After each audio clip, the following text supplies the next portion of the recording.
नोकरी भरती, शेतकरी योजना, चालू बाजार भाव आणि बरंच काही आपल्या व्हॉट्सअपवर मिळवा, तेही अगदी मोफत. खाली उजव्या बाजूला कॉन्टॅक्ट्सवर क्लिक करा आणि बातमी योजनाचा व्हॉट्सअप ग्रुप लगेच जॉइन करा. देण्याचा कर्तृत्व आपल्या मायबापाच्या रक्तामध्ये आहे.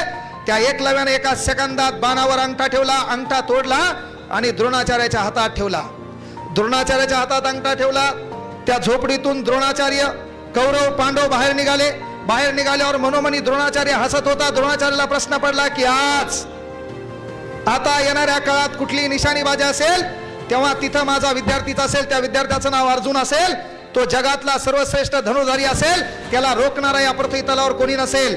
हा प्रश्न त्यांच्या मनात पडला. मनोमन आनंद होत होता. तो अंगठा हातावर ठेवलेला उजव्या हातावर. आणि द्रोणाचार्य ऋषी बाहेर निघाले.